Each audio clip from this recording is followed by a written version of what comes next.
La religion n'est pas une finalité, c'est un moyen. La prière n'est pas une finalité. La prière, c'est pour te rapprocher d'Allah. Si elle ne te rapproche pas d'Allah, elle sert à quoi? C'est pour ça Allah il dit Fawailul lil musallin. Donc le prophète sallallahu alayhi wa sallam, parce qu'il sait que ce bas monde n'est pas fait pour lui, kana azhad an-nas. Et la preuve, première chose, c'est la générosité. Sayyidatuna Aïcha dit dans Sahih al-Bukhari, kana Rasulullah ajwad an-nas. Wa kana ajwad ma yakun fi Ramadan. Et dans une version, il dit kana Rasulullah ajwad min ar-rih al-mursala. Le prophète sallallahu alayhi wa sallam était plus généreux des hommes. Et sa générosité augmentait le mois de Ramadan. Et le prophète sallallahu alayhi wa sallam, il dit, 3 qualités font partie de la prophétie. Et il cite en premier la générosité. Et cette générosité prophétique, on la voit dans quoi? Il ne disait jamais non. Jamais. Tout ce qu'il pouvait aider, il l'aide. Même, et ça c'est important de le savoir, jusqu'à ce qu'Allah subhanahu wa ta'ala lui propose d'être Malikan Rasoulan, il le refuse. Pourquoi? Parce que Kana azhad an-nas. Nous devons apprendre à zuhd du prophète sallallahu alayhi wa sallam. Et pour ça, il y a un bel exemple.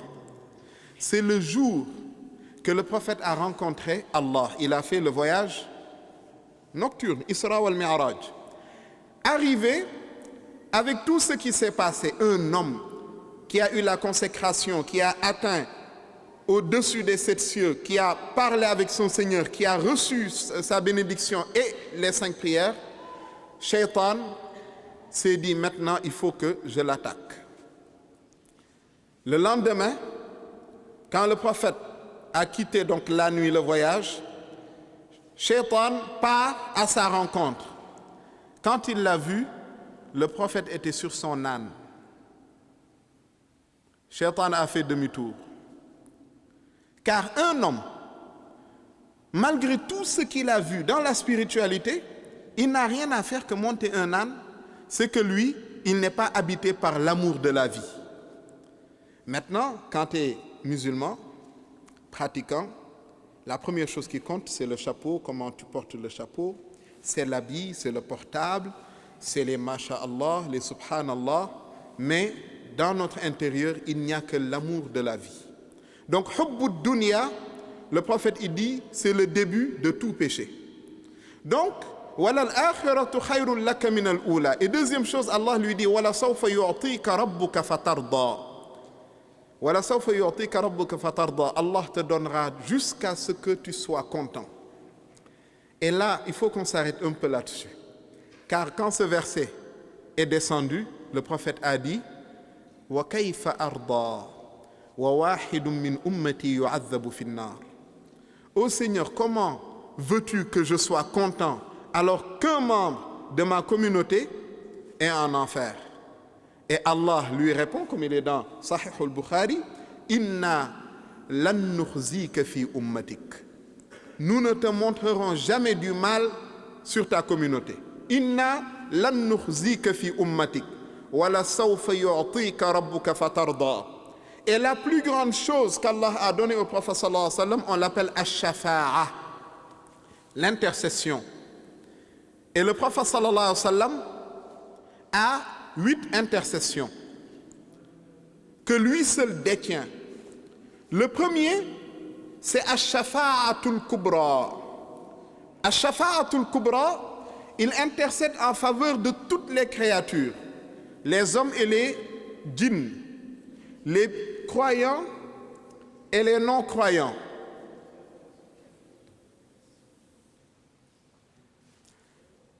Et dans cette shafa'a,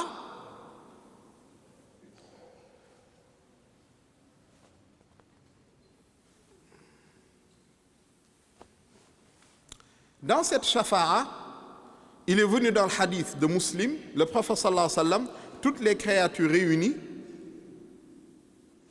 à l'heure de la prière de Dhuhr. C'est pour ça qu'il faut respecter les horaires de prière, parce que chaque heure de prière nous symbolise un moment de la résurrection. Nous serons tous ressuscités à l'heure de Fajr. Et le prophète sallallahu alayhi wa sallam, il dit, et les créatures sont dans l'obscurité totale. Devant eux, c'est l'obscurité totale. Derrière, à gauche et à droite.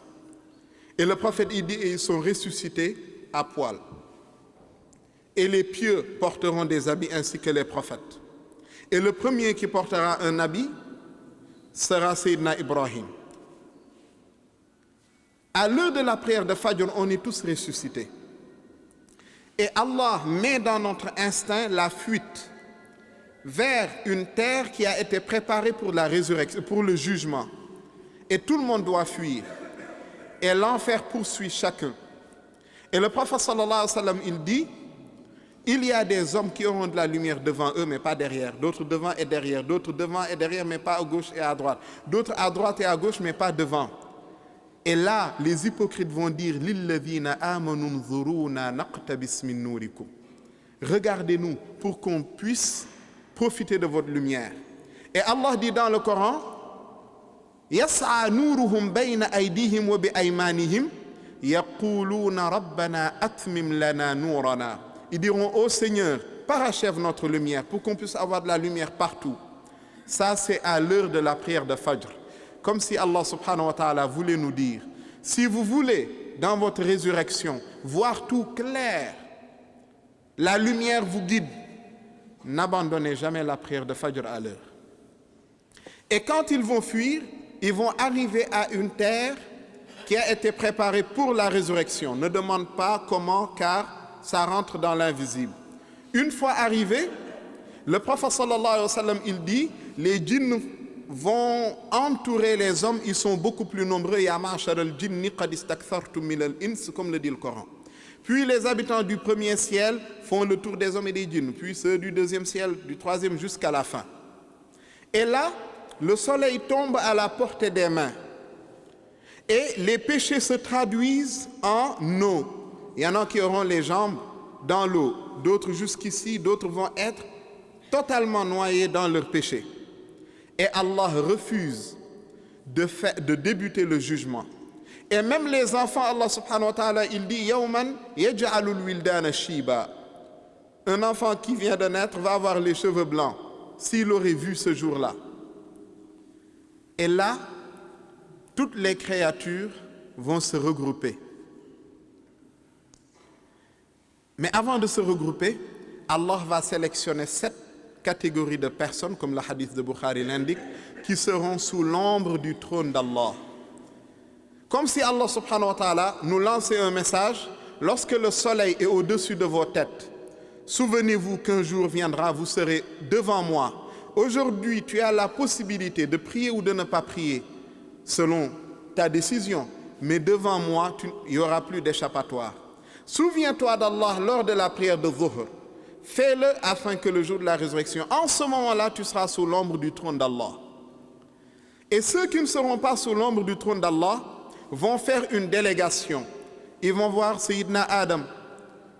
Ton Seigneur t'a créé par sa main. Il t'a honoré par son paradis. Est-ce que tu peux lui demander de débuter le jugement et d'alléger nos souffrances? Il leur a dit, Ana lastu laha. Moi, je ne peux pas intercéder en votre faveur. Pourquoi? Il dit, aujourd'hui, j'ai quelque chose qui me suffit. Il dit, mais je vous conseille d'aller voir Nuh. Peut-être qu'il pourra quelque chose. Ils viennent voir Sayyidina Nuh, il dit, écoutez, Ana lastu laha. Allez voir Ibrahim. Ils viennent voir Sayyidina Ibrahim, il dit, allez voir Moussa, c'est mieux. Moi, je ne rentre pas dans cela. Ils partent voir Sayyidina Moussa, il leur dit, allez voir Sayyidina Isa. Vous connaissez l'histoire. Et lorsqu'ils viendront voir le prophète sallallahu alayhi wa sallam, ils l'entendront dire de loin, Ana laha, Ana laha.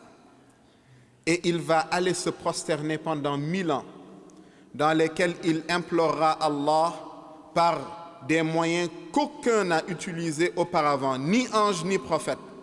Et Allah lui dit, comme il est dans Bukhari, Ya Muhammad, irfa' ra'sak, was'al tu'ta, wa shaffi' tushaffa'. Lève ta tête, demande ce que tu veux, on te donne. Et intercède en faveur de qui tu veux. Et j'accepte. j'accède à ta demande. Et le prophète sallallahu alayhi wa sallam, il dit, Seigneur, abrège les souffrances, débute le jugement. Et il présente une liste à son Seigneur pour ceux en faveur de qui il faut alléger les souffrances. Comme si on voulait nous dire l'heure de la prière d'Asr, parce que c'est à cette heure que le prophète se prosternera à 1000 ans. Si tu veux faire partie de ceux qui profiteront de cette shafa'a, ne rate pas la prière d'Asr. Puis Allah débute le jugement.